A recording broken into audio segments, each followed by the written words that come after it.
நடிகையின் வீடு தேடி சென்ற திருக்குரான். சுனாமியில் மிதந்து வந்த பொக்கிஷம். திரைப்படங்கள் மூலமா நன்கு பரிச்சயமானவரான நடிகை விஜய் சுனாமி நேரத்துல ஏற்பட்ட பாதிப்பின் போது பல பொருட்கள் தண்ணில அடிச்சுட்டு போனதை பத்தி நேர்காணல் ஒன்றுல தெரிவிச்சிருந்தாங்க. அந்த சமயத்துல அவரோட வீட்டுல இஸ்லாமியர்கள் தங்களோட உயிரினும் மேலாக மதிக்கக்கூடிய திருக்குரான் மிதந்து வந்ததை பத்தி தெரிவிச்சிருந்தாங்க. அவரோட வீட்டுல தண்ணில அடிச்சுட்டு வந்திருக்க அந்த திருக்குரான் அதுக்கு முன்னாடி பாத்துறாத விஜய் அத டைரி என நினைச்சிட்டு ஜன்னல்ல வச்சிருக்காங்க.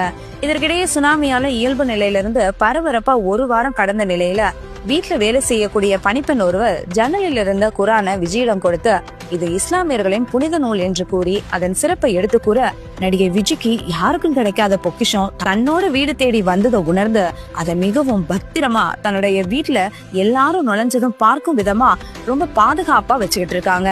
இந்த வீடியோவை பார்த்துருப்பீங்க. இதுல திரும்ப திரும்ப இஸ்லாமியர்களுடைய வேதம் அப்படின்னு சொல்றாங்க. ஆனா அது தப்புங்க.